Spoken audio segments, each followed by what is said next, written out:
Mas, bom, curiosidades meio que satisfeitas aqui. Ao longo do podcast a gente fala mais sobre isso, evidentemente. Mas começando nesse assunto de aprendizado, eu queria saber o que, na opinião de vocês, separa quem estuda muito de quem realmente aprende nesse mundo dos concursos. Vai lá, Cleber. Olha, quem estuda muito, quem aprende, eu acho que começa por base de entender que as pessoas são diferentes.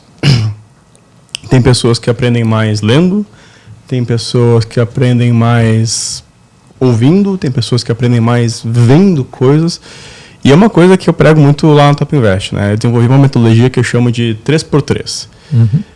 Que, poxa, parte um pouco da andragogia, que o ensino para adultos é completamente diferente do ensino para jovens e adolescentes. Então ele tem que entender uma utilidade daquele conteúdo para a vida dele, ele precisa entender aquele conteúdo numa prática, e um pouco de PNL também, porque a gente tem lá pessoas que são sinestésicas, pessoas que são auditivas, pessoas que são mais visuais. E eu preciso pensar como professor, né, porque lá na Top a gente é assíncrono, ou seja, eles vão lá e veem um vídeo gravado. Como que eu vou ajudar todas essas pessoas? Então, lá as minhas aulas começam com uma explicação muito mais branda, né? Eu vou lá, conto uma piada, conto uma historinha, faço uma analogia e faço ele entender o macro daquele conteúdo. Depois que eu entender o macro, eu vou lá e aprofundo um pouco os conteúdos. Poxa, eu trago novidades sobre aquele conteúdo para ele. Quais tópicos ele não tinha visto ainda?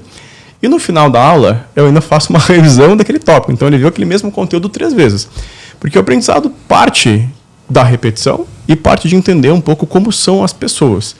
Então é um pouco do que eu acredito que funciona melhor para adulto e um pouco do que a gente tenta aplicar lá na Top também. Não, perfeito. A reflexão, Bruno, é basicamente essa. Você já parou, vou trazer algumas reflexões aqui. Você já parou para pensar por que as mesmas pessoas que estão numa mesma sala de aula e elas têm o mesmo professor, por que tem aquelas que conseguem desempenhar um pouco mais e outras que não conseguem desempenhar? Porque eu sempre falo, não é só sentar a bunda e estudar. Se fosse só isso, estava tudo ok. Mas as pessoas são diferentes. Às vezes a camisa que serve em mim não serve para ele, serve para você. Elas começam em pontos diferentes. Então eu sempre falo que uma preparação, independente de quem está assistindo a gente, se vai se preparar para concurso, para residência médica ou por uma certificação, eu sempre falo, é uma maratona, é uma corrida de 42 quilômetros. Só que tem uma grande diferença. Cada um começa em um ponto diferente. Tem gente que não tem uma base, nunca sabe, por exemplo, sobre investimento. Ele vai começar no quilômetro -5. Tem gente que, ano passado, ele ficou por 1 ponto. Ele vai começar no quilômetro 37, ele vai precisar pouco para chegar lá. Então, cada um performa de um formato diferente e cada um corre de um jeito diferente. Então, onde está a grande diferença do aprendizado para o ensino, para o estudo? O estudo é o ato de fazer. Eu estou estudando. Cara, tem gente que estuda 10 horas por dia e não aprende nada. Agora, o aprendizado é pegar esse conteúdo e reter. Então, a gente tem que diferenciar essas duas coisas muito claro. E aí que vem minha tese. Em 2020, eu escrevi a tese, que foi a que me levou para a Forbes Under 30 e tudo. E essa parte toda é a diferença do sistema de ensino para o sistema de aprendizado. O sistema de ensino é o quê? Um professor, 60 alunos, 100, tudo. O professor foi lá e deu a aula. Acabou, foi embora. De quem que é a responsabilidade de aprender? Do aluno. Sim. Agora, onde é o sistema de aprendizado? O professor, ele é apenas uma das peças. Eu tenho aluno, igual ele falou, tem aluno que aprende lendo, vendo, questão, flashcard, por N aspectos. Então, eu foco no resultado final. Eu não foco no processo somente. Então, essa é a grande diferença. Eu acho que o aprendizado começa por se conhecer. Eu tenho uma história engraçada, né? Hoje, professor de certificações, múltiplas certificações, né? Eu tive muita dificuldade na faculdade. E essa dificuldade na faculdade começou na escola. Eu sempre fui o pior aluno da turma. Você tem um distúrbio de aprendizagem, né? Eu tenho TDAH. Na verdade, isso que é super dotado, mas é um TDAH mais avançado, que é ou hiperfoco ou distração total, né? Então, eu sempre fui o pior aluno da turma. E eu, no ápice da juventude, ali na primeira série do ensino médio, eu reprovei. Mas assim, eu reprovei com classe. Eu reprovei em todas as matérias possíveis. Brilho. Todas? Inclusive religião e educação física, porque eu era muito revoltado e não queria fazer. O professor mandava, vai correr. Aí, e na minha educação física era um pouco diferente, não era só exercício. Tinha provas, eu tinha que entender as regras do vôlei, a regra do basquete, então eu reprovei.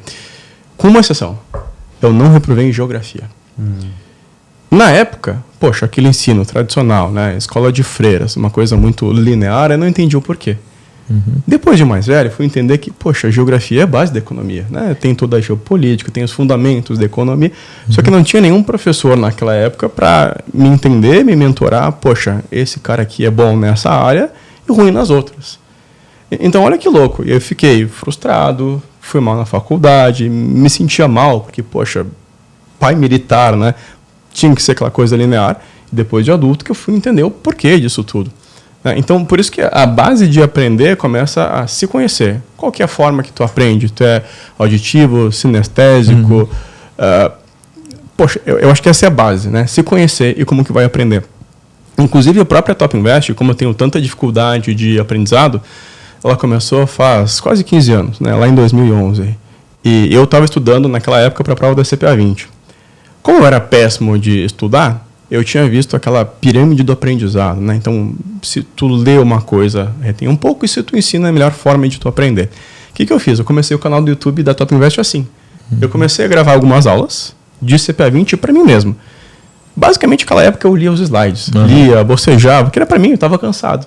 E olha que engraçado, eu aprendi muito bem, passei nas provas com tranquilidade, e as pessoas foram gostando dos vídeos. E aí que foi, então, surgindo a Top Invest. Mas foi um pouco de me entender como que eu podia aprender, que, enfim, surgiu todas as certificações, comecei a aprender de fato. Vocês já fizeram concurso público alguma vez? Tirando, tipo, não. Enem, né? Não fez? Não, concurso público não. Fiz prova de residência, né? Do meu caminho. Mas então, digamos que assim, é quase a mesma coisa, né? Você chegou a fazer um concurso público? Eu já fiz, mas pelos motivos errados. Qual motivo? Eu fiz de fiscal de trânsito. Como eu gosto muito de carro, né? Então é muito mais para testar os meus conhecimentos sobre a legislação de trânsito do que para passar na prova mesmo. Entendi. Porque eu fiz apenas um, né? Eu fiz o do Exército. Fiz também Enem na minha época, que era muito diferente da de hoje, mas quando eu fiz a primeira vez o concurso, cara, isso ficou muito claro para mim. Na minha sala de aula, você tinha pessoas que tinham um nível assim, educacional, infelizmente, muito baixo. Era cara que veio tirar dúvidas às vezes comigo. E nem era um ano que eu estava tão focado assim em passar. E você vê que o cara não tinha a base nenhuma. Assim, eu pensei, caramba, como é que esse cara vai competir contra o pessoal que está estudando pra caramba e já tem uma base? Isso. E na primeira vez que eu fiz, eu não passei, eu fiquei em redação.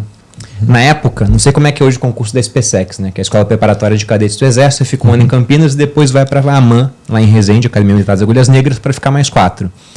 Aí eu tinha que tirar a média em tudo, com isso eu era aprovado, e aí você tinha um número de vagas, ou você era chamado ou ficava na espera, mas geralmente todo mundo da espera era chamado porque a desistência era muito grande.